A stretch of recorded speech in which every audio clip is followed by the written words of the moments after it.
I want to welcome everybody to the County Employee Retirement System Board of Trustees regular call meeting for November the 4th. Eric, do you mind to read the opening statement, please? Of course. This is a regular meeting of the County Employees Retirement System Board of Trustees. This meeting is being broadcast via video teleconference pursuant to KRS 61-826 and may be viewed by the public at the Kentucky Public Pensions Authority offices located at 1260 Louisville Road in Frankfort, Kentucky. It is also being broadcast to the public live via Facebook. If you are speaking and are not appearing by video, please identify yourself before talking. If the video or audio broadcast is interrupted, we will attempt to reestablish a connection. Connection cannot be reestablished within 30 minutes. The meeting will be adjourned and rescheduled to a later date. Okay, thank you, Eric. Sherry, roll call, please. Yes, sir. Mr. Cheatham? Here. Dr. Carver? Here. Mr. Foster? Here. Mr. Fulkerson? Here. Dr. Hackbart? Here. Dr. Milkman? Mr. O'Mara? Here. Ms. Pendergrass? Here. And Mr. Powell?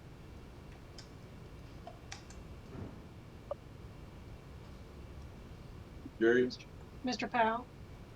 I guess I went to turn my mic on and turned it off, actually. I'm here. Okay, thank you. All right. Being a quorum present, we'll move ahead with business. Sherry, I believe you have a few public comments you'd like to enter into the record. Yes, sir. We do have 3 public comments for this meeting. The first one is received from Andrew Parrish, and he writes as follows. Good morning. I hope you all are doing well and appreciate your commitment to the Commonwealth and the ones you serve. I would like to briefly introduce myself. My name is AJ Parrish, and I currently serve as the night shift sergeant for the Paducah Police Department and am under the Tier 3 system as I joined the force in May of 2014. I'm submitting this comment to you because I want to bring to light an issue with retention among law enforcement that you are likely all too familiar with. While this issue is affecting agencies nationwide, I want to focus on our issues specifically here in Kentucky. Currently, the Commonwealth offers 3 tiers for retirement, but I will focus on the one that is currently in effect as of January 1, 2014, which is Tier 3. Essentially, peace officers are no longer under a pension-style retirement, but rather a 401k. Unlike the other retirement tiers prior to 2014, under Tier 3, the participant has the option to leave law enforcement and take their 401k balance with them. Specifically, they are vested after 60 months or 5 years of employment. What this means is that instead of staying in law enforcement for 25 years, officers can now leave law enforcement at 5 years of service and go to work in the private sector with their 401k. This is causing a massive strain on law enforcement agencies across the Commonwealth to retain seasoned veteran officers. Instead, agencies are now forced to cycle through hiring young officers, send them to the academy to get trained, and then hope that they will stay faithful to law enforcement for 25 years. While this seems grim, I do have a solution to this issue. In January, House Bill 143 was introduced, which would afford Tier 3 participants the option of going to Tier 2. This would greatly benefit the safety and security of the communities within our Commonwealth by retaining law enforcement professionals for 25 years to reach full retirement under the pension system. I humbly request that you take some time to fully research this issue and support the efforts to afford us the opportunity to go from a Tier 3 retirement system to Tier 2. I would be happy to discuss this issue further, and I can be reached via email or phone, and he gave his phone number. Again, thank you for your time and support in this matter. Thank you. The second comment is received from Debbie Combs, and she writes as follows. Please support your devoted retirees that faithfully serve their communities by leading action to provide a long-awaited COLA to its retirees. Thank you. The third and final one that we received was from a Thomas Wathen, and he writes as follows. It has come to my attention that having a 15-year-old child and turning 65 is a big cost event. My insurance through the CERS goes from $340 for a two-party to $940 for a single child. Hazardous duty retirees, which includes helicopters, pilots, pay zero for spouse and children. How is this possible since we both pay into the retirement system?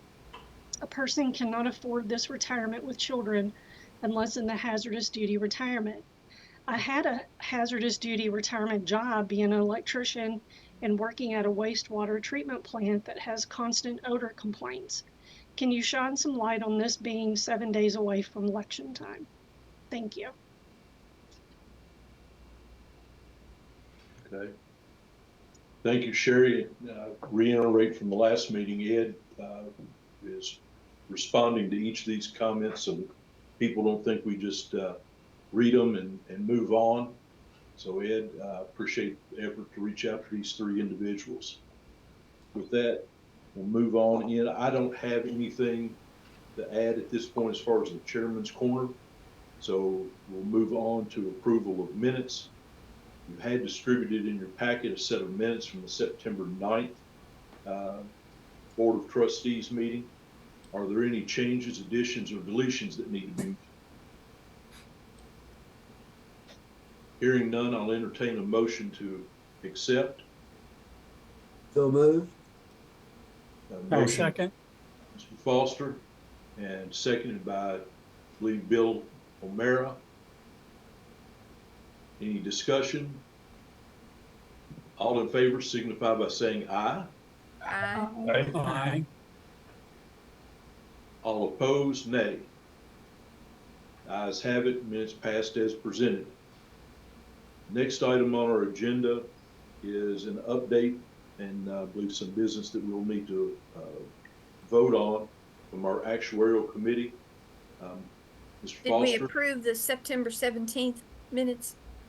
I'm sorry, I did not, Betty. That was hidden in my list. You also had, Sheriff, if you want to back up, you also had a set of minutes from the September 17th meeting of the Board of Trustees, which was a special call meeting. Are there any changes, additions, or deletions that need to be made there? Hearing none, I'll accept a motion to accept as presented. So moved. Second. Motion by Dr. Hackett, second by, I believe it was JT. Yes. Okay. Any discussion? All in favor signify by saying aye. Aye. Aye. All opposed, nay. The ayes have it, minutes for the 17th meeting in September pass as presented. Now we'll move on down into actuarial committee report. Mr. Foster? Yes, the actuarial committee met right before our full board meeting and received a report from GRS, giving us quite a bit of data and information about actuarial assumptions going forward. And after the committee received those presentations and asked several questions, I may add, then the committee voted to accept the actuarial report and report it to full board for their consideration with a recommendation, a favorable recommendation. But in any event, Danny can outline, give us a summary of that report, and then we can hopefully take action on it today. Okay. Very good. This is Danny White, actuary with Gabriel Smith. With me is Janie Shaw, Christy Kiesel. We'll go through an abbreviated or quicker version of presentation. This presentation is the same that was provided to the actuarial committee. The full report is following the presentation, so you have access to it as well. And from the highlights, our I'll just turn it over to Janie. She can go through the highlights of the VAL results. Jenny, if we move, yes, to this slide here, like Jamie said, we're here to talk about the June 30, 2024 actuarial evaluation. Again, think of your evaluation as kind of a check-in on the plan. The point of the evaluation is essentially to tell us where the financial status of the plan is today. And then we compare that since last year to see what has changed since the prior year, and then do any adjustments need to be made to our contribution rates to reflect that adjustment. Again, the contribution rates in this valuation go into effect July 1st, 2025. So that's our 2026 fiscal year. And then later in the presentation, we're going to do a projection forward on your valuation results to make sure that where we're at today in our funding policy is going to meet the board's goals. So we'll kind of go over some highlights of what changed since the prior valuation in these first few slides. So the main headline of this year's valuation is the same as the headline in last year's valuation, is that we saw an increase in your membership payroll since the prior year. Keep in mind, we assume payroll will grow at 2%. For the non-hazardous fund, it grew 8% since the prior year. With the hazardous fund, it was a 10% increase in your membership payroll. Keep in mind, when we talk about your membership payroll, there's two main drivers behind this increase. The first is an increase in your active membership. So, if we have more active members in our fund, that's more payroll. And when we see increases in active membership like we did this year, this is a really good financial indicator for your employers and then ultimately your retirement system. The second driver behind this increase is the salary increases for your active members today. So again, this is also a good financial indicator for your employers that they're giving these salary increases to your active members. This does have an impact on our valuation. However, when your active members see higher salary increases than we were expecting, that does result in higher liability for those members. And we'll see how all of that impacts your valuation results today. So again, your valuation is encompassed by your asset side and then your liability side. Both of those are determined as of the valuation date, which is June 30, 2024. We'll start with your assets here. We have good news on the asset side of things. We had an 11% return on your market value of assets. You can compare that to your assumed rate of return of 6.5%. Essentially, what this means is your assets were 141 million more than we were expecting from the prior year. But keep in mind, we do smooth in your investment gains and losses in over a 5-year period, which means in this year's valuation, we are recognizing 261 million of those asset gains. So that goes to offsetting, essentially that goes to lowering your unfunded liability for the retirement system. On the other side of things, we'll talk about the liability experience on your retirement fund. We had a 285 million loss. What that really means is that just means our actuarial accrued liability was higher than we were expecting by 284 million. The majority of that is attributable to those salary increases that I talked about earlier. And just kind of a note on this, the last few years we have seen these salary increases that have been increasing the liability. That's been a little, so think about it, your liability experience has been a little bit more volatile than we generally see. Generally, when we come in to present to the board, we see that liability experience is pretty close to what we were expecting. That liability came in pretty close. It has been a little bit more volatile this past few years, and that's because of those high salary increases that we've seen among your active members. That's not unique to Kentucky or even unique to this plan. We've been seeing those salary increases across the nation for retirement systems, and a lot of that is just that employers have had an influx of cash. In addition, we've seen that high inflation over the past few years. So we do expect this to come down a little bit in the future, but that's why we've seen a little bit more volatile on the liability side of things these past few years. On the insurance side, we also had a $254 million loss on the insurance side. Again, that liability higher than we expected. With your insurance funds, that's mainly driven by your premium experience. So we reflected the 2025 premiums in this year's valuation. On the Medicare side of things, those premiums were significantly higher than we were expecting. So that's an increase in your liability due to the Medicare premium experience. On the other side, though, your non-Medicare premiums stayed flat for 2025. Keep in mind, we expected those premiums to go up by 6.8%. So that will offset the increases on your Medicare premiums. But I will note here that those non-Medicare premiums are going to have a bigger impact on your hazardous fund. The reason for that is more of your retirees on the hazardous fund are under age 65, so more of them are impacted by those non-Medicare liabilities. And that's really just due to the retirement eligibility conditions differences between the non-hazardous and the hazardous fund. So those are the highlights of our valuation results. We'll dig in a little bit more into that salary experience here, just to kind of show you what we're actually looking at when we talk about salary increases for your active members. So this chart right here looks at all of your active members who are active as of June 30, 2023. That was in your last year's valuation. Compare that to the members who are active as of June 30, 2024 in this year's valuation. You can see we compared their 2023 and 2024 pay. So that's an average increase for your active members of about 9% in their payroll since the prior year, which is higher than we were expecting. But what you can see here is we saw pretty high increases across all the service bands of your employees. And what that is indicative of is we really saw those salary increases kind of across the board salary increases for these members.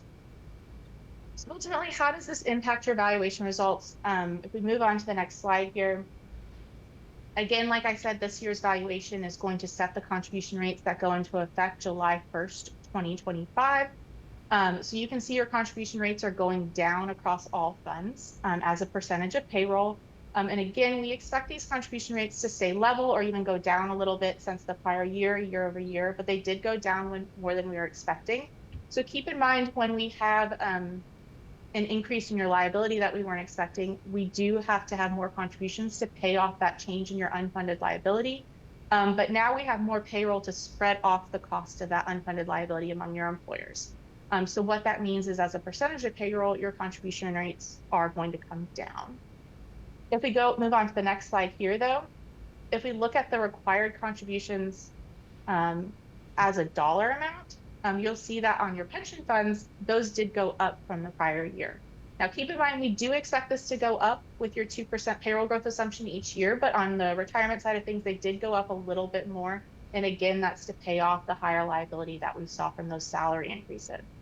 On the insurance fund, your non-hazardous fund still has no required contribution on the insurance fund, and we did see a small decrease on the hazardous fund there, again, due to that premium experience that we saw. Okay, so what does that mean for our unfunded liability on the next slide here? So looking specifically at your pension funds here, you can see that unfunded liability did go down across both pension funds. This is what we really want to see. We want to see that unfunded liability coming down and being systematically paid off. So keep in mind, we expect that unfunded liability to come down each year. That's because the current contributions that are coming into the system are systematically paying that down. So despite some of those liability losses that we saw that was offset by our asset losses, we still see that unfunded liability going down, which is good. That's what we want to see. Both the insurance funds are currently in a funding surplus. Essentially what that means is that your assets are higher than your liability as of the valuation date. So you can see on the hazardous fund, that funding surplus stayed fairly level. But on the non-hazardous fund, you can see we saw a decrease in that funding surplus. And again, we generally expect that funding surplus to stay fairly level from year over year. So that's just a reflection of that liability experience that we saw. So I'm actually going to pause right there and take any questions or comments from the board before we dig a little bit further into your active, to the actual data experience that we saw last year. Seeing none, I will, I'm sorry. Will we have any additional changes to this report before our December meeting, or can we approve the contribution rates now? In prior years, the draft reports presented herein we consider final. The only reason they don't have the draft, they do have the draft on is they're subject to board approval. And then, so in that regard, we don't anticipate changes from what you see today to December. In prior years, the board, since you're just seeing this information, it's a lot of information to absorb. It takes time. Maybe you have questions down the road. The way it's historically been set up is you accept the vows November, you research them, you do, or you review them greater detail. Sometimes you come back in December with questions, sometimes not, but then they're adopted along with the contribution rates in December. Mr. Foster, could you kind of give us some highlights of the questions that the actuarial committee had? Well, one of the questions was there was an assumption based on a 10% increase in payroll, and that greatly affects whatever conclusions you may draw going forward. I was curious about how, what basis did they come up, what caused them to come up with the 2% assumption? And they may want to respond to that, because that did come up in committee. Yes, we're happy to walk through that payroll growth assumption. So that payroll growth assumption really encompasses two main points. It says, how do we expect your active membership to grow in the future? And then also, how do your salaries going to grow for that active population? We're actually going to go through two slides that kind of go over that experience that we saw over the last 10 years. But in general, one thing to keep in mind when we're talking about your payroll growth assumption is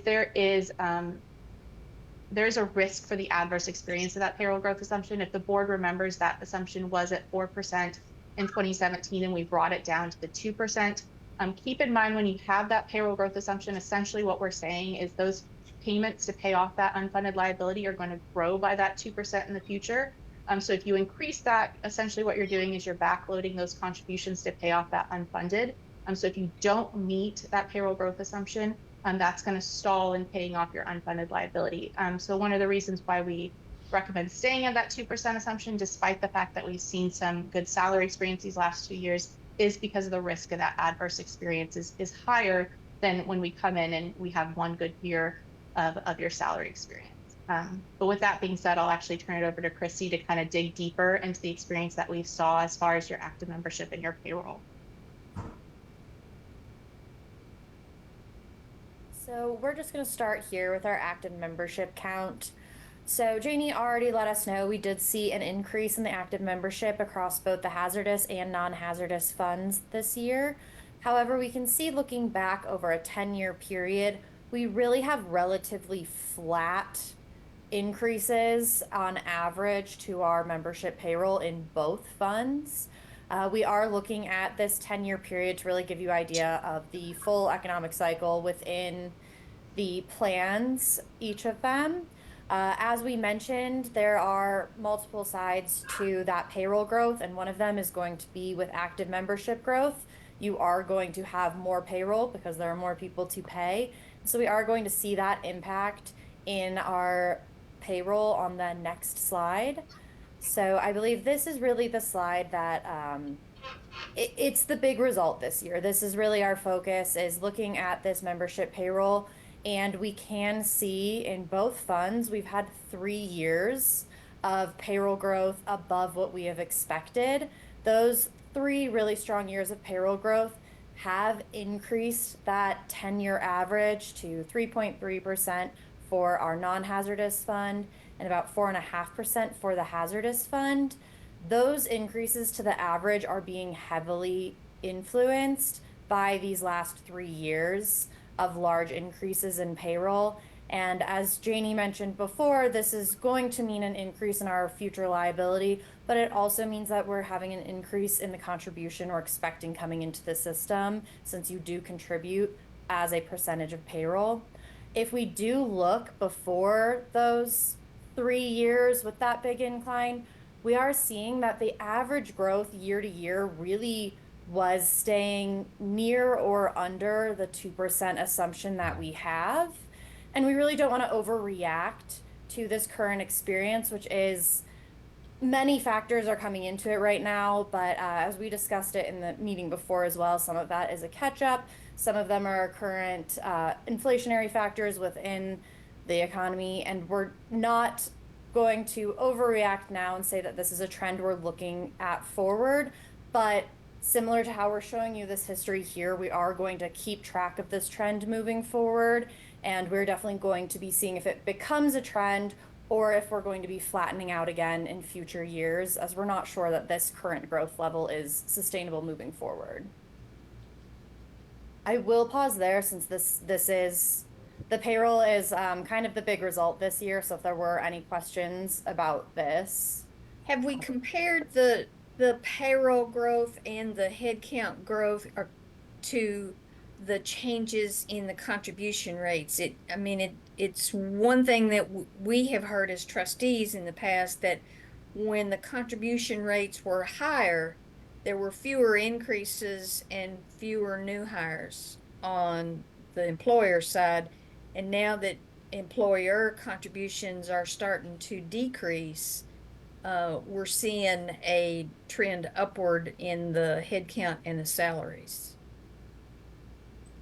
It's definitely a factor that we're seeing as those contribution rates are leveling out. As they're becoming more stable for employers, they're feeling more financially stable and able to take on those active members. So like I said, it's a really good financial indicator for our employers, which in return is a really good financial indicator for the retirement system. It says that employers are able to take on the current contribution rates as they stand. Yeah, I'm going to add to it that we just don't have the capabilities to identify the cause of one in the effect of the other, in terms of with the rates going down as a percentage of pay, they're increasing headcount payroll. We just can't quantify that effect. I think it'd be much more driven by external economic factors. I was workforce more demands interested in looking at the line curves to see if there was a similarity in the shape of the curves over the last 10 years. I know for a fact that when we phased in that huge increase back in 2016, that there were a lot of employers that had mistaken interpretation that we were going to increase contribution rates by 12% going forward indefinitely. Now that was not what we said, not what the legislation said, but that was the interpretation. So if they thought that contribution rates were going to go up that much every single year, that would definitely put a damper on how many people you're going to hire. Mm-hmm. We've looked at the numbers more in table formats rather than graphical, so I don't know about the shapes. I can't really speak to the shapes of the graphs of the curve. Unfortunately, yes, I'll agree with Danny. We don't quite have that right now, but that is certainly something we can look at in the future.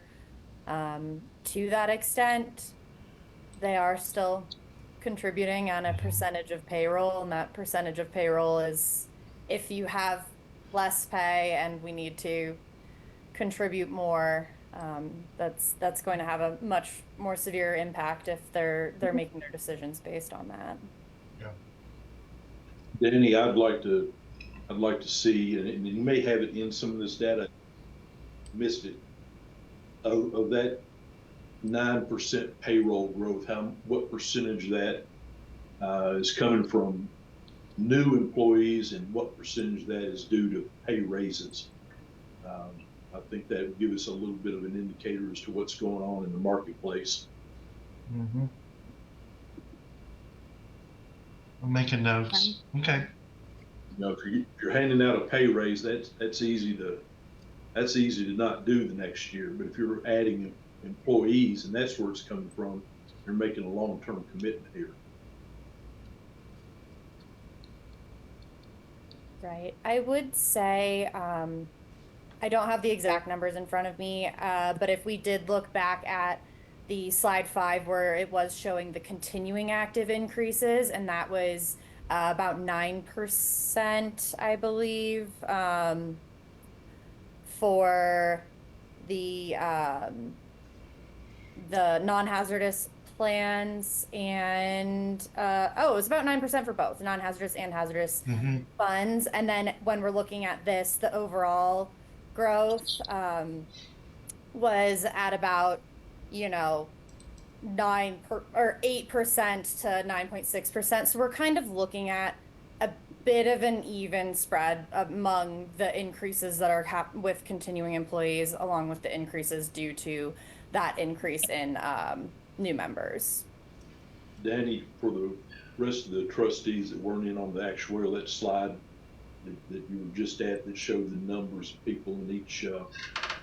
Slide 5, yeah. I think they benefit from hearing your comments there.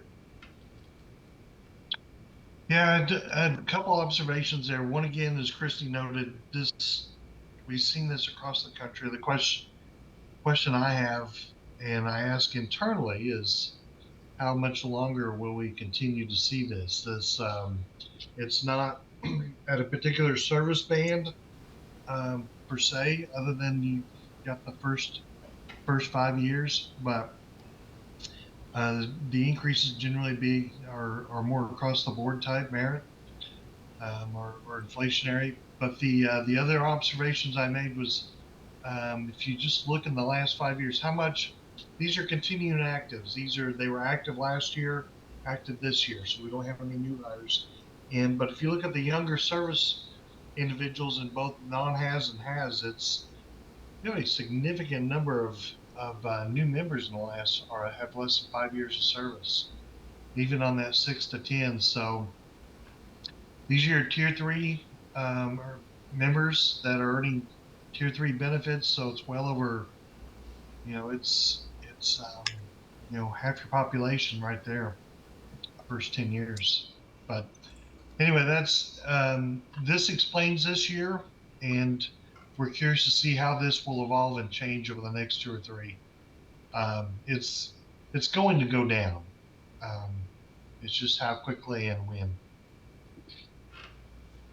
Well, we had a comment at the beginning of the meeting that the tier 3 in the hazardous are showing up for those first 5 years, and then they're moving to the private sector for higher pay. And that means that the employer is going to have to replace those and have another batch of first 5 years. If the turnover is as high as what was mentioned, I'm not sure it will go down. So. Yeah, and speaking to that, that does come back to both components of having those increases from the continuing actives, including that merit-based component, along with those new hires. So those replacements are going to be that new hire payroll, which if we do continue to see that, as Janie pointed out as well, it's really a good signal for the plan if we continue to see growth in that active membership as well as the payroll. So. Let's continue on. Let's go past the distribution slides. So on to the retired membership here. I'll kind of just cover this real quick. We see that it's a pretty steady increase in retiree membership. There is nothing too exciting or unexpected about this. We expect the membership in the retirees to continue to grow each year as people retire and start collecting their benefits. It's the nature of the plan. So on to the next slide. Very similarly, as more members are collecting benefits, those benefit amounts that are being paid out by the funds are going to increase year over year. Again, we expect these to increase partially due to more membership in the retirees, as well as the fact that with those salary growth, there is some benefit increases to the members, therefore their benefits are going to increase over time. So nothing too unexpected or exciting there, just really along with our expectations. Which brings us to our final results. Janie's already kind of gone over the really key results here, and that was our determined contribution rate and how these impacted our unfunded accrued liability.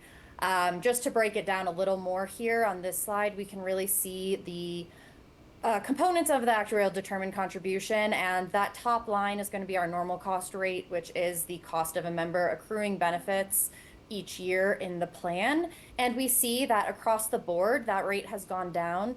We expect this to continue decreasing over time as more of those tier 3 members are entering the plan, and they enter with a lower normal cost rate. So as they continue to take over more of those active memberships in the plan, we continue to expect this normal cost rate to decrease. The other primary component of that contribution rate that we calculate is going to be that amortization cost. And you can see on the pension side, we did have a decrease as a percentage of payroll for both the non-hazardous and hazardous systems. This was due primarily to that positive asset experience offsetting the liability losses due to that payroll growth, causing the unfunded liabilities to decrease. Along with that, as a percentage of payroll, we're seeing a decrease with those large payroll increases. On the insurance side, we are seeing that both funds are still at a surplus, so that amortization cost is still below 0%, but we did see it increase slightly, and that's primarily going to be due to our Medicare experience and how that impacted the liability. If we look at the final line on the funded ratio for the insurance, we're really seeing there the difference between the non-hazardous and hazardous system is really the impact of those non-Medicare rates. And we can see how on the hazardous system, they were able to offset those high increases in the Medicare rates a bit more, allowing that funded ratio to stay more stable, whereas we did see a little bit of a decrease on the non-hazardous side due to the impact of those Medicare rates. If there are any questions before we move on to some forward-looking projections with Janie. Could I ask a question, please? Yes, sir. Am I muted? Yes. We Okay. can hear you. On the very last line, the funded ratio. On this schedule, we have a 2024 non-hazardous at 58.4 and hazardous at 54%. But later in the reference material, there is a schedule that has it a couple of percentage points higher. It was a little over 60% for pension and 56 for pension hazardous. And I'm just trying to understand the difference between the schedules. Yes. Yeah, So the prior accounting schedule referring to 60%, I remember it, is that's your accounting. That's your financial reporting by the plan's financials, and that's you're referred to as GASB 67. So that's based on the most notable difference there is the liabilities based on a roll forward of last year's val results, and then on the asset side, the important thing is it's based on market value of assets rather than this here says actuarial value or the smooth value. So we're at a point now where the market value of assets is higher. We have deferred investment gains that'll be recognized in future years. So with the assets being higher, you're going to have a higher funded ratio for financial reporting, which specifies the use of a market value. Well, this is just for purposes of determining contributions, which we'll use a calculated value to dampen volatility. And so I'm going to ask the actuarial people, would you quote to the public? Are we 58% funded or 60% funded? we're going to use our values based on the actuarial value of assets because, as Danny said, we're trying to not fall into the volatility of the markets. So those numbers based on the market value of assets are going to be going up and down a lot more, whereas we're using the actuarial value, which smooths out our experience, and we want to make any of our funding decisions based on that smoothed value instead of overreacting to really good years or really bad years. So this is the impact Bill, of the 5-year smoothing. Yeah. Yes. Okay. Bill, yes. I guess which one I would quote, I guess it depends on the audience who I'm talking to. If I'm talking to the financial planners and the accountants, and that's what gets prorated to the to participating employers to the effect that's what they have in mind, then that's your 60%. But for funding purposes, we base it on 58, and you'll see in projections here what that means and how that translates going forward. If you have patience on that. Or we could go to it now. Yeah, great segue. Yeah, so we'll actually move forward to our projections. Just kind of a note on that funded ratio. And I will say the majority of the time why we're focusing more on the actuarial value of asset funded ratio is because that gives us a better idea of the trend of the fund. So we're not paying attention to the ups and downs of the investment market year over year. It allows us to get a better trend of actually how the retirement system is being funded and actually where it's going into the future. And that's why we generally focus on that a little bit more in these presentations. And we'll actually see that in our projections because we're going to look at that actual value of asset funded ratio. So the main reason why we do these projections is to say, here's where we're at today as far as your funded status of the fund, but where are we going to go in the future? And is that meeting the goals of the board and the other stakeholders? So keep in mind when we do these assumptions, we are assuming that all of our actuarial assumptions are met. That means our investment return assumption of 6.5%. That means the full actually determined contribution is paid each year, which we do expect. And then of course that membership payroll increasing by 2% each year. So keep in mind, we know that actual experience in the future is going to be a little bit different, but really what we're doing is we're testing that funding policy and making sure that the retirement system is moving in the right direction of where we want to be. So we'll start on this next slide here with your non-hazardous projection here. And so this is your non-hazardous fund. Your pension fund is here on the left, your insurance fund on the right here. So this blue chart here on the top left, so those blue lines right there, that reflects your unfunded liability. And then the red line, of course, is your funded ratio. So you can see we're seeing exactly what we want to see on this chart here. We're seeing that unfunded liability being systematically paid down based on the current contribution levels. And we're seeing that going to 0 in 2049. Similarly, we're seeing your funded ratio, again, steady increase in that funded ratio up to 100% again in 2049 when that amortization period goes out. The green line here at the bottom, so how do we get to that point? Is we get to that point with these contributions here in this green graph right here. So those green lines, those are going to be your employer contributions as a dollar amount, so the total dollar numbers that are going into the fund. And then the employer, that black line there, that's your employer contribution rate as a percentage of pay. So you can see slow decreases in that employer contribution rate as a percentage of pay. Again, like Christy said, that is due to the decrease in your normal cost rate over time. So again, as those tier 3 members become a bigger portion of your active membership, we know that the cost of those benefits accruing in the future, that's your normal cost rate, that's going to go down over time. So that's that decrease we see right there. However, just because your contribution rate as a percentage of pay is going down, we know that the dollars are going to increase. And that's because we're assuming that payroll increases at 2% a year. So we'll pause right here just because there was a lot of discussion on the payroll growth. So what happens then if we continue to see payroll growth higher than that 2% over the last few years? Well, essentially what's going to happen is that employer contribution rate as a dollar is going to go down a little bit, but that unfunded liability is still going to be systematically paid off year over year. On the flip side, if we have adverse experience, if we see that payroll growth lower than the 2%, what's going to happen there is that unfunded liability may not get paid off as fast, which means contribution rates are going to have to go up as a percentage of pay. And so that may be more difficult for the employers to take on, which is why we kind of talk about the adverse experience of that payroll growth assumption. So increasing it, you may have less chance of meeting that payroll growth assumption, and then that's going to start driving our contribution rates back up. So it's just kind of an idea of kind of where we're going as far as the pension fund. If we look on the insurance fund here on the right, you can see your insurance fund is in a funding surplus, which means your assets are greater than your liability. And current projections show that no additional contributions are necessary to keep it in that funding surplus position.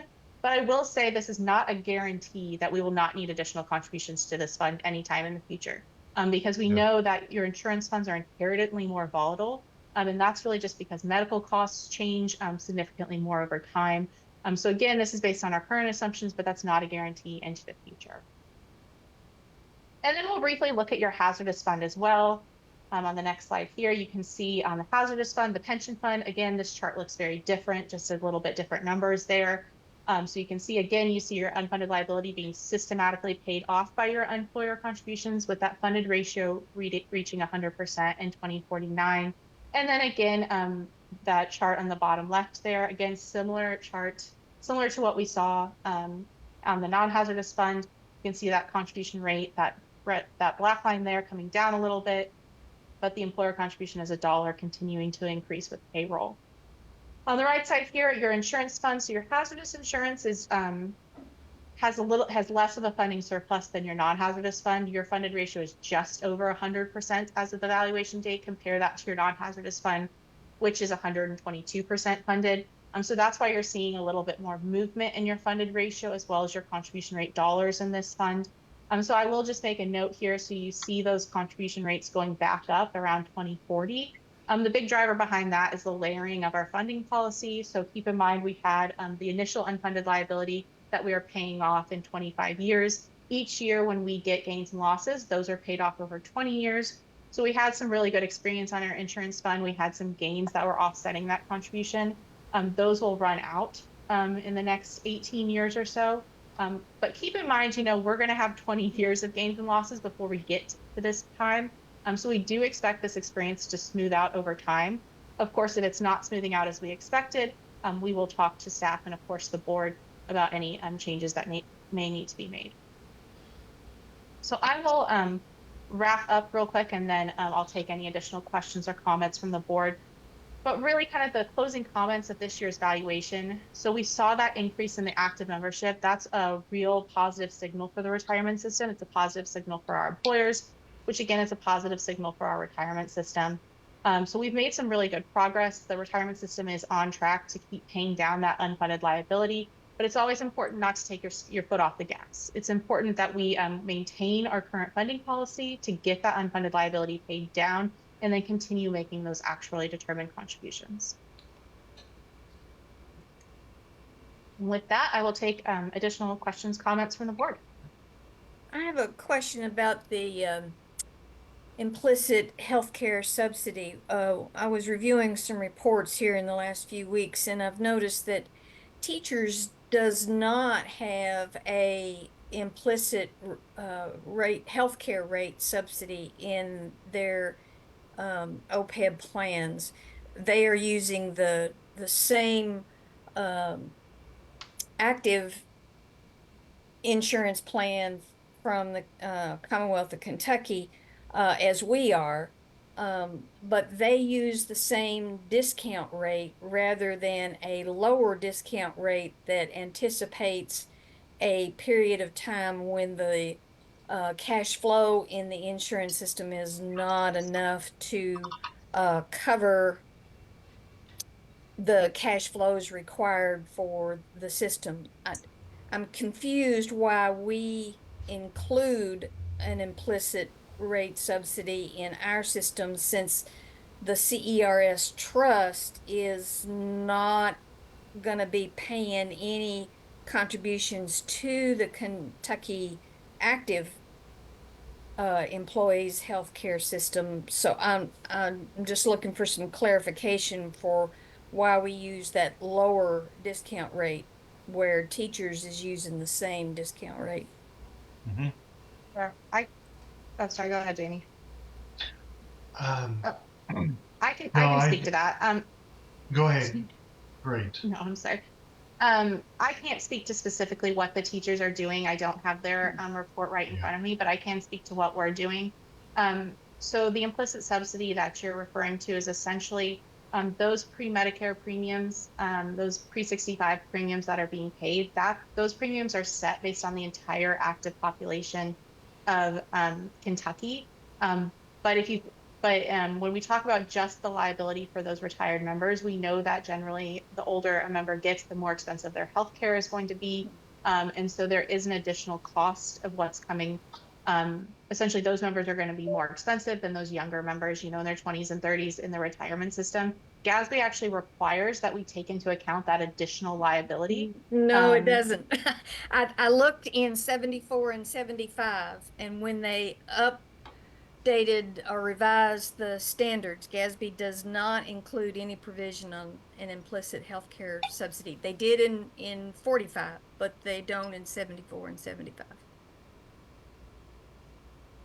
I can take a look. Standard, but it's been a while since I looked at it. I'm sure, Do you have a Based on the schedule standards, that based on standards of practice and, Mhm.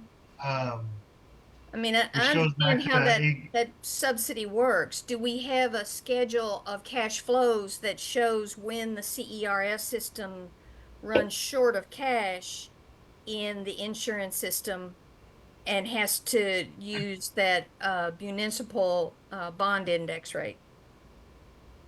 well, that's it. It's those benefit payments are not paid by trust assets. Yeah, And so that's that's why exactly they're my being, point. If the trust is not ever going to pay that increase, that extra cost, but the employer pays for it indirectly because there's an implicit subsidy involved. well, that's an employer cost, not a trust cost. And that's why it's at the lower bond rate. Yep. Or the blended rate. You think of it, it's equivalent. Mathematically, it Right, comes yeah. out the same, That on the blended discount rate. The math works out the same. that's why I was asking for that cash flow report, because the bond rate kicks in when the system runs out of cash and it uses the higher investment rate as long as we have cash. So if the CERS trust is not paying that cost, Right. It's the employers paying it outside of the trust. And that's where it's reflected. You have two cash flows. One of them is the actual benefit payments paid or funded by the trust and distributed by the trust. And then you have this implicit subsidy that we also recognize and determine a discount value. I mean, I agree with what Janie said. We can go look at what CapMac did or with that regard, but I believe what we're doing is industry best practice. And that's what we're most comfortable with. And I will note, we do have that projection of cash flows. It's not in your GASB reports, but it is provided to your auditors. right. Yeah. Danny, Janie, on a somewhat similar path, I guess I had a question. I believe it is in the audit reports when they come out, but I'd be interested in hearing your all's take on, as was pointed out earlier, we currently have more retirees than we have active members. Is that correct? For the HAS. Okay. Where does that stand as far as the non-HAS? You're close. You're at about 80,000 for the non-hazardous and 70 something. 80,000 for the actives and the non-hazardous, about 70,000 something in the For the retirees. in the retirees. Yeah, about 72,000. Sorry. My question is based on that. Obviously, the investment pool is going to have to start, paying some of those benefits. To what degree do we need to be looking at cash flow from our portfolio in order to address that? I think it's going to be a few years in honesty. We're talking about net cash flow using, contributions versus the benefits paid out.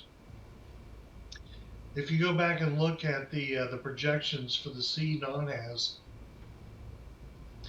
the dollar amount of the contributions expected to come in, look at that bottom left-hand corner. It's going to be level for several years, and then start increasing in dollar amounts. If you're at a point, definitely there's going to have to be discussions when we're getting close to that cliff.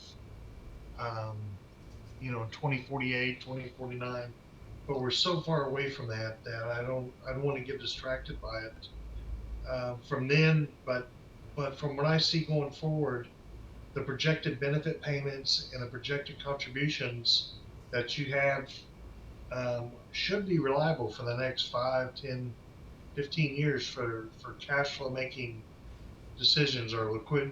I don't know about liquidity. Liquidity is always there in in your portfolio, in your public equity in particular, maybe not in your real estate, but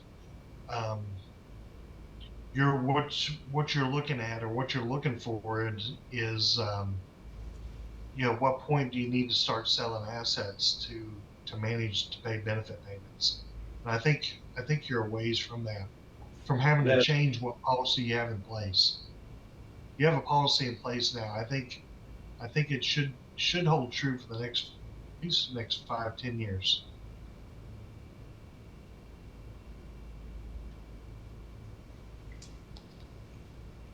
I'm not sure if Brian's on the call or not. Ed probably can address this. Now, that's one of the questions we get when we go to PPOB is with regard to net investment. And if I recall, I thought we were showing, like 0.81% income going to pay expenses and benefits. Is that not right? I think that's right. There's an exhibit in our report. In each report, it's ironic that you wouldn't think, but actually, cash flow, the net external cash flow becomes a bigger deal as you actually get better funded. Because as you get better funded, your contribution rates will be lower. If you look at the case of, let's say you're fully funded, your cash flow goes from 600 million a year in contributions to 200, but your benefit payments aren't going to be any lower. And so it's actually as you approach there, where negative cash flow becomes much more. Let's say you're gonna have to take an active management approach to it. It's actually when you get better funded. Page 84 of our board books has the listing of membership numbers. Okay. We have 80,000 active members and 61,000 retirees. The big number is in the inactive members in both vested and non-vested, and that's kind of and at least in my mind, we don't know what they're going to do. Are they going to pull their account? Are they going to draw benefits?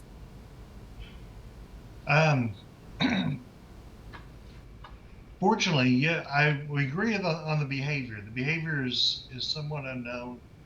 The nice thing is we are talking about big in numbers but small in liability. I don't have the page number in front of me, but the inactive liability, well, the non-vested, the liability is just their member contribution balance. So you see it right there being about 113 million. If you look at the deferred benefits, the average deferred benefit for the inactives is about 2,000 a year, so about 500 a month or less than, and then so the liability there is much smaller. There is a page on the report. Christy or Janie, I don't know if you have it handy in front of you, what page to turn it to.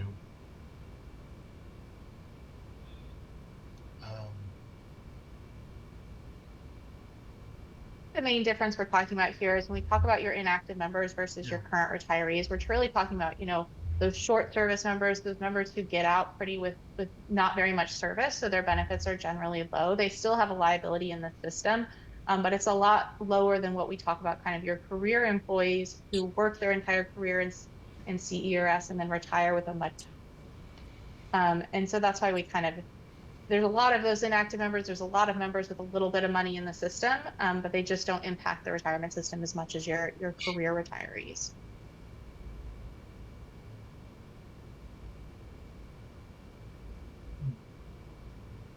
Okay, anybody else have any questions? Are we going to just move to receive the report? Is that basically the action? I believe that's it. I would so move. Got a motion to accept the 2025 valuation as presented. Is there a second? Second. Second by Dr. Carver. Any discussion or question? It's the 2024 evaluation. I'm sorry, you're correct. I'm thinking about the contribution levels. Right. We'll come back to that in December. Here we go. Got a motion and a second. All in favor signify by saying aye. Aye. Aye. All opposed? Ayes have it. Valuation is accepted as presented. We'll move on to the next item. This is the Joint Retiree Health Plan Committee report. Mr. Powell, are you want to take it from there? Okay, we'll get started then. We held our meeting on October 21st. This was informational, meaning there was no action taken by the committee during that meeting. We covered several issues relating to the pharmacology and the pharmacogenomics, which is the DNA testing and all this. And I'm going to touch on that just a little bit, and that they conducted this sampling to figure out where this would work for the retirement systems. And sadly, they did not get enough response to those queries. And so it will not be implemented. They didn't have enough information to yield a valid results from it. Also, we've had a open enrollment for the non-Medicare and Medicare eligible employees. Ms. Pettyjohn, you want to give us the latest on that, please? Yes, sir. I wanted to say I wanted to update you just a little. The statistics are pretty much kind of as they were last year. We're pretty steady. We, have a couple thousand more retirees in each group, the Medicare and the non-Medicare, but we've had a few more phone calls this year. We've definitely had some more open enrollment with the Kentucky Employees Health Plan online, and the Medicare online too. So that's doing better. 6256 forms are being processed online by the retirees for the most part. We're not having to key as many. Each year it's a little bit less, so we get more phone calls accomplished and more work done that way. So overtime, we don't have to work election day, for example, any overtime this year because of some of that outreach. And they're looking at the webinars later in the day, maybe not when it happens, but they're still going for those recordings. And they use those recordings throughout the year, the new retirees do, to see kind of what the plans are offering. So it kind of helps in more ways than one. So I feel like we're having a pretty successful, I'm going to knock on wood, open enrollment. We had no premium changes for the Kentucky Employees Health Plan. That was great. The retirees are very excited about that. And I will tell you, the retirees I went out and spoken to it at the outreach that I've done at the retirees meetings and we did during the open enrollment and benefit fairs, looking forward to the Part D drug changes next year where they don't have to pay as much out of pocket. The cap is at $2,000 versus $8,000 this year.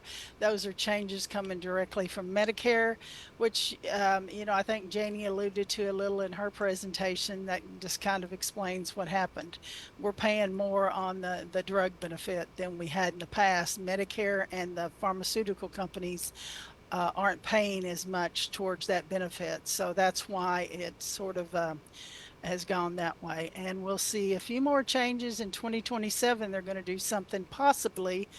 Of course, politics will play a part in that, but they're going to do something about the rebates that the insurance companies and pharmaceutical companies have, which we do get downstream as a part of a premium reduction, but if Medicare is going to impact that, of course, that premium would have to come from somewhere else. So that may be some of the future.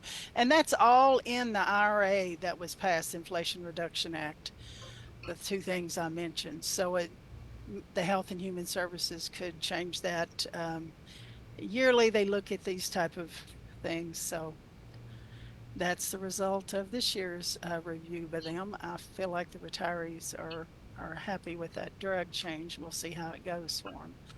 I'm excited as well. So thank you all. I appreciate it. Thank you, Connie. Yeah, the Connie touched on it too, and I wanted to mention that it was discussed in the actuarial about how the funding for the healthcare had changed, and that was due to the mandates set forth by the CMS, which is the Center for Medicare Services. And so that was that was something we had no control over. And so that cost was passed on to the trust.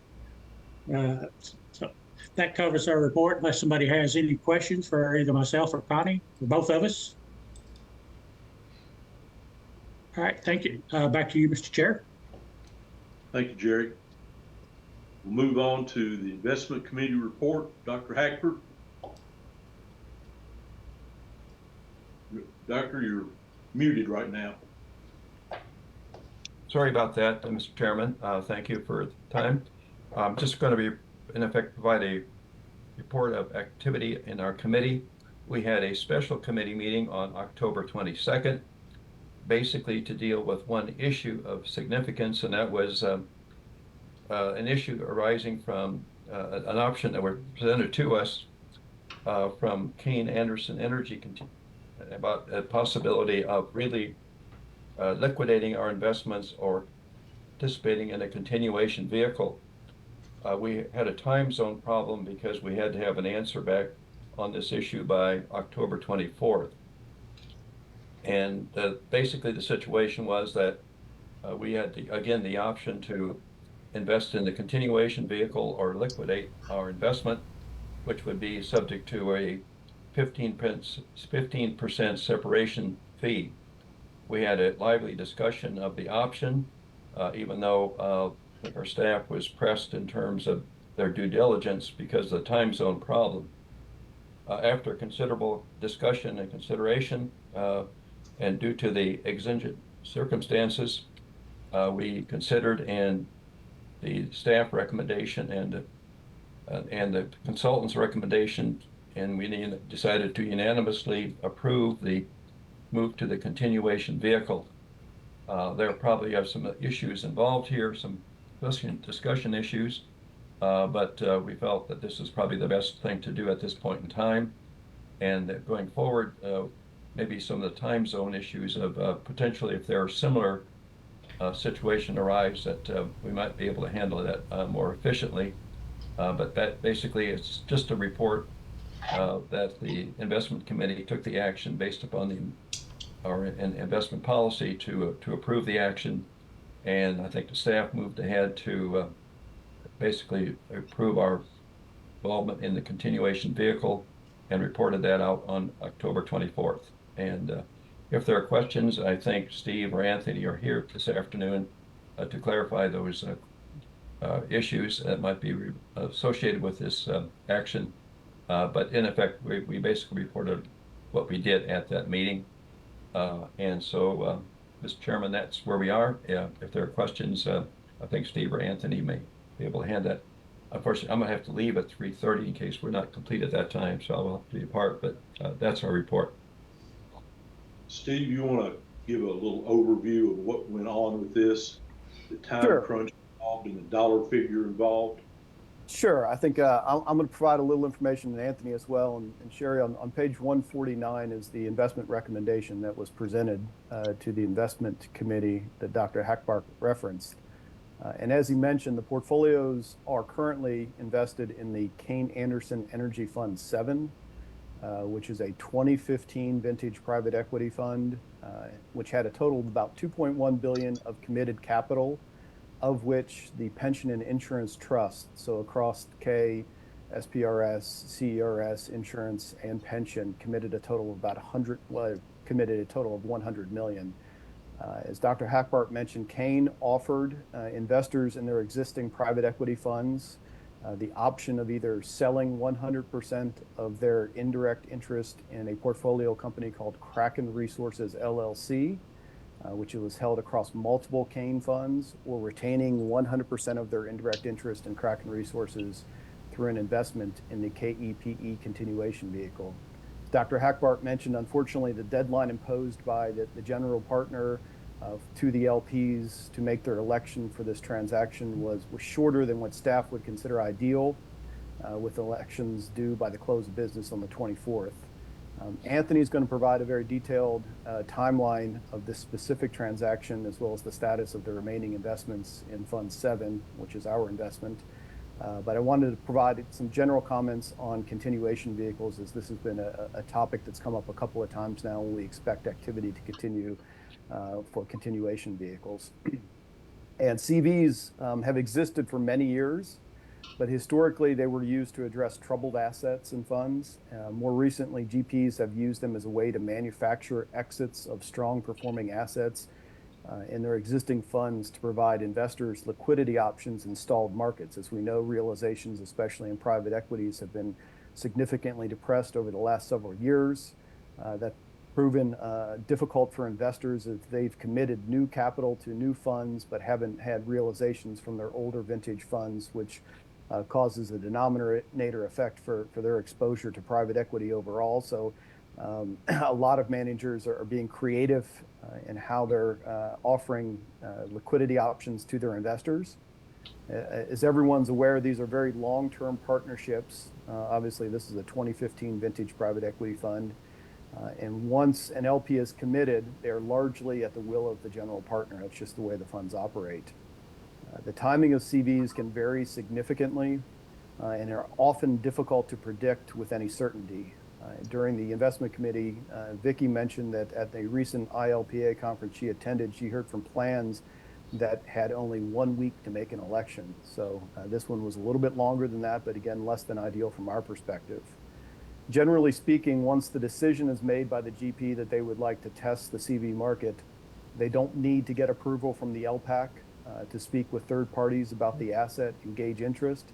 They can even receive non-binding bids and select an anchor for the transaction, as was the case with this transaction, prior to the LPAC consent, and they have full discretion about whether and when to disclose to existing LPs.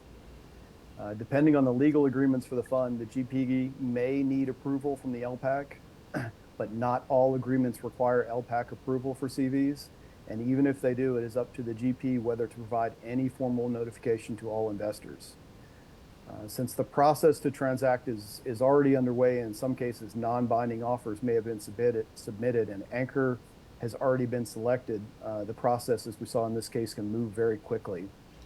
The short nature of the process can be by design. In most cases, the GP is looking for a specific outcome and wants a short window for LPs to make a decision, which typically benefits the GP and shortens what could be a long and drawn-out process with a significant number of calls and data requests. The current private equity investments in the portfolio predate both Anthony and I, and really don't align well with our current process. GPs may not always be fully transparent on their intentions or have limitations on what they can discuss while they have ongoing negotiations with potential buyers. We prefer to be meaningful capital, as we've discussed in the past, for new funds and establish relationships with high conviction managers. This allows more robust dialogues. We advocate for LPAC membership or observer rights when we can't have LPAC membership for any new commitment, which allows us to be part of the discussion on potential outcomes or allows for greater visibility into the process. With the increase in continuation vehicles and extension activity for new funds, we are biased towards funds that require LPAC approval for continuation vehicles, but acknowledge that this may not always be feasible. And we also are in favor of funds that have a limited number of extensions at the discretion of the GP.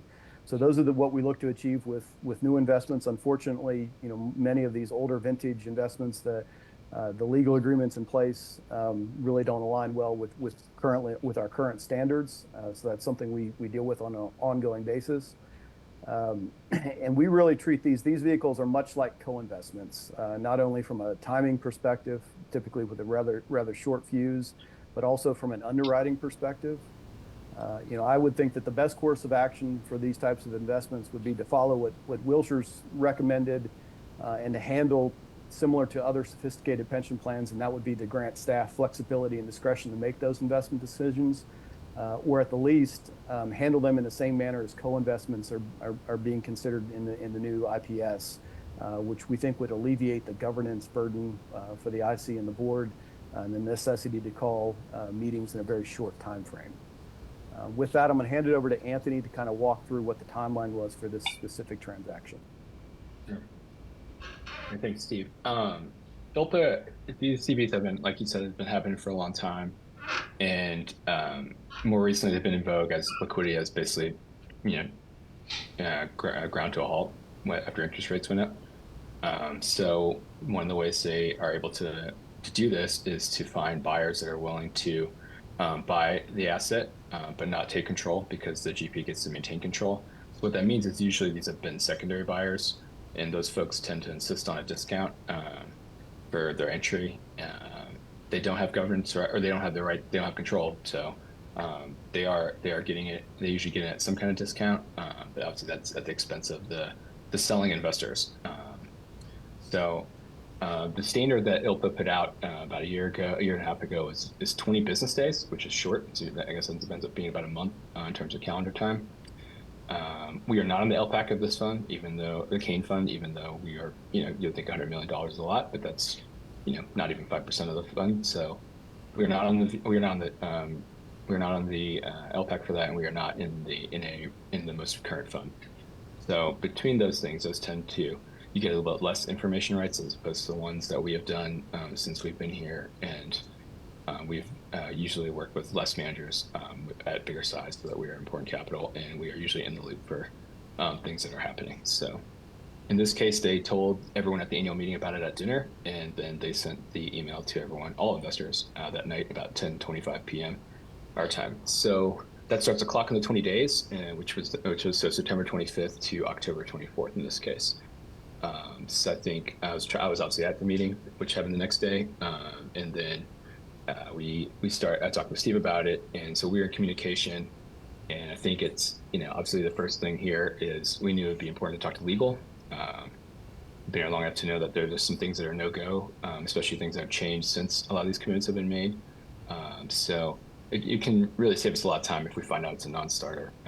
Actually, we did work on a continuation vehicle for one of our current managers, and we have a good relationship with them. We are in their current funds, and they'd like us to be in the next one.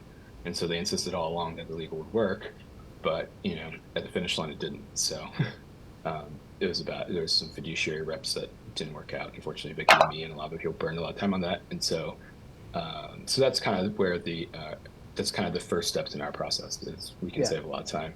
And rather than just blast it out to board members or anybody else, it's more like, well, can we even do this, first of all? And then, Steve, sorry, go ahead.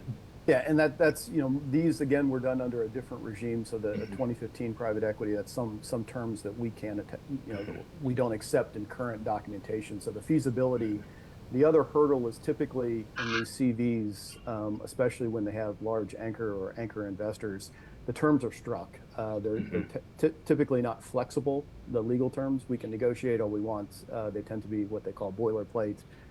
It's take it or leave it. So we make an assessment about whether or not it's consistent with our current legal requirements, and if it's not, it's not feasible for us to continue. So that's an assessment that we have to make initially. Yeah, and this is a conversation. I mean, I went to a conference a couple of weeks ago, and there are 3 to 5 roundtables where everyone interacted about it, and we probably talked about this at almost all of them, because I can understand the frustration from the board level too. Because we are as well. These are generally in existing investor unfriendly transactions, because they kind of are designing it to get us out. They don't usually reveal this. They don't always reveal the stats of how many people exit versus roll over. But I mean, I was looking at some of the ones we've been through.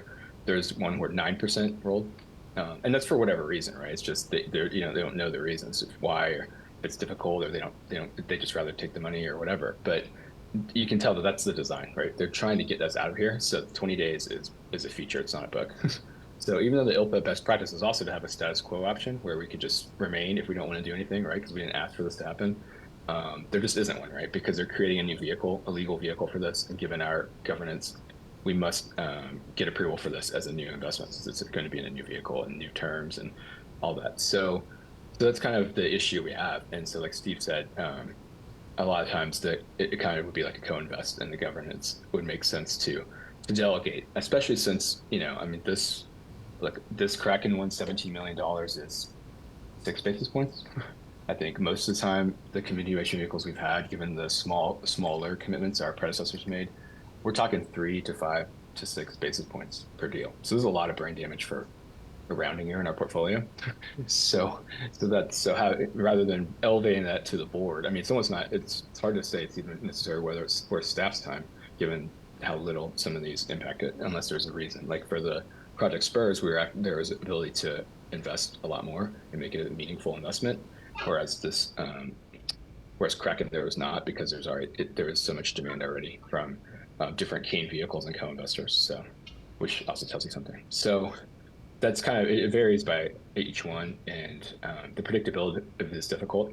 I was looking today to prepare for this. We have 57 line items in private equity, and we are in current funds with 7 of them. So that's 50 of them that are basically in runoff.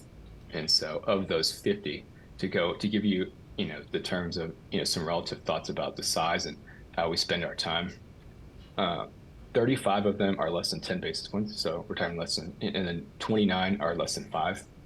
And so again, it would round down to 0. And then 17 of the 50 are less than 1 basis point. So there isn't a lot to really look at in terms of, they're not going to impact the portfolio a lot. Obviously, we pay attention to them. But in terms of whether you need to predict whether they're going to have a continuation vehicle or something like that, that's probably not the best use of our time. But we are aware of it. And if there's elections to be made, we will do that. But so the ones that happened to have surfaced recently were special cases that we were interested in investing more or having more exposure. And so that's kind of why those have risen to your also level. But yeah, happy to take any questions, or Steve, if you want to elaborate more too. No, and just so from the timeline of when we received notice, obviously we engaged internal, and in this case we engaged external counsel, given the workload that internal already had ongoing. Part of the process is we have to get access to what's called the data room, which is where the documents are, the models, the portfolio company review those, and those tend to be run in the hundreds of pages. So it's a significant amount of work on staff in order to review both the deal documents as well as the fund documents and the structure of the fund, the models that are being run, do our due diligence. So, I think it's a very short time frame for us to accomplish it. Fortunately, in this case, we were able to reach a definitive conclusion and make the recommendation to the investment committee. Steve, a couple of questions. Sure. Now, would you say there were 55 or 59 of these on our books?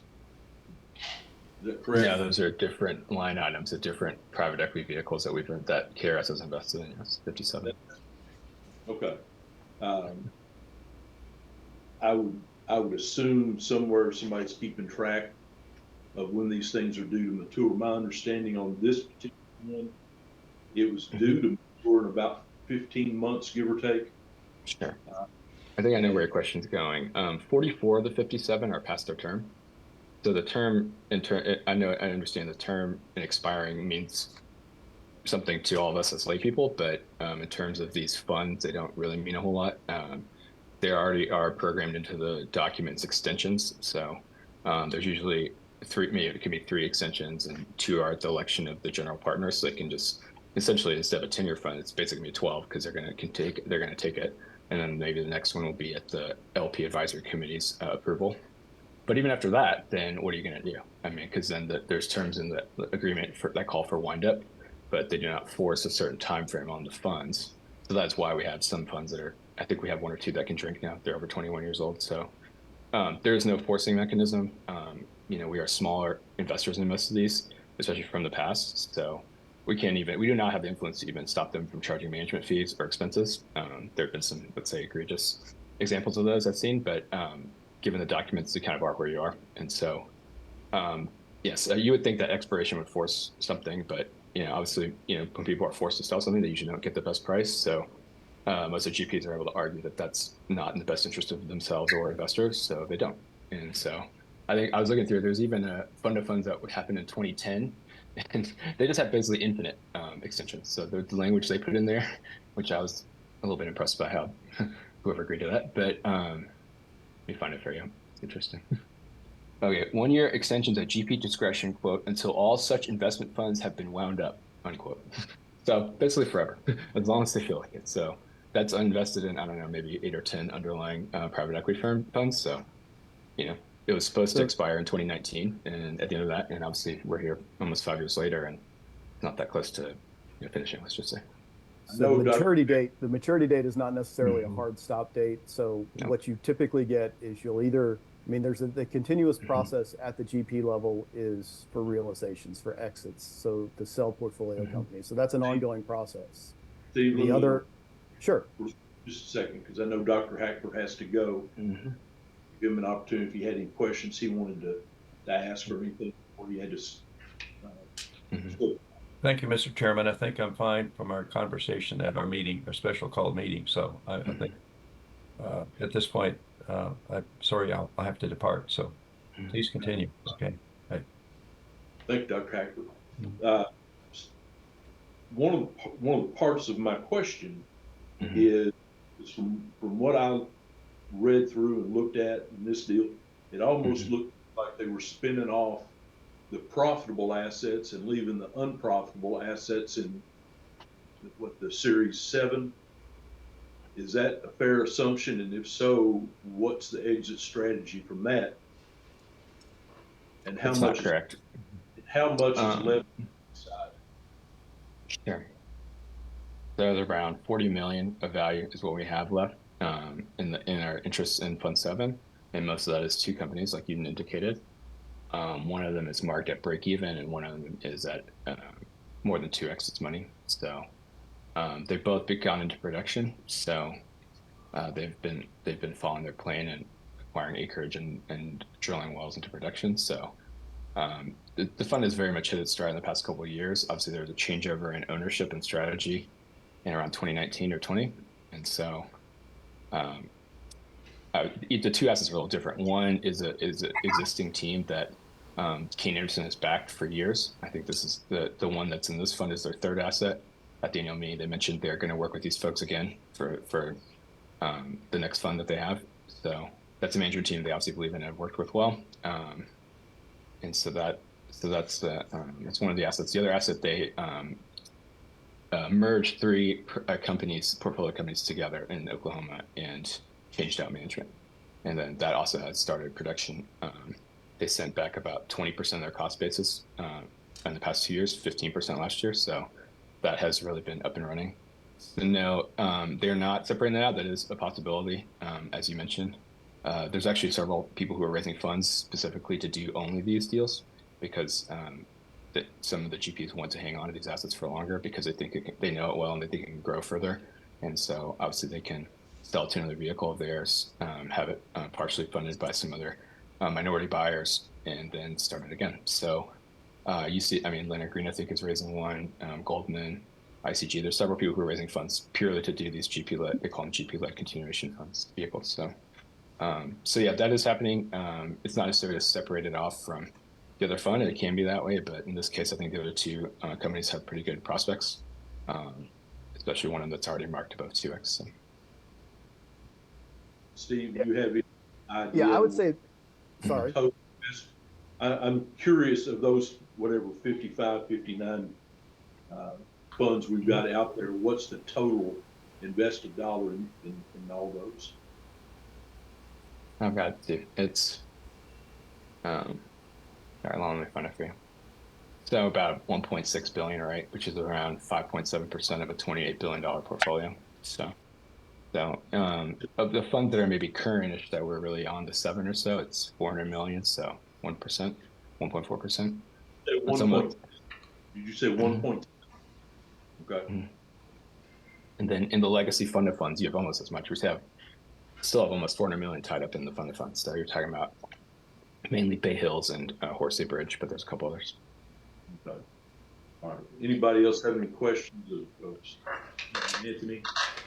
If not, I don't believe there's anything on Mr. Chairman, if I could ask a question? Sure, Ed, Uh, go ahead.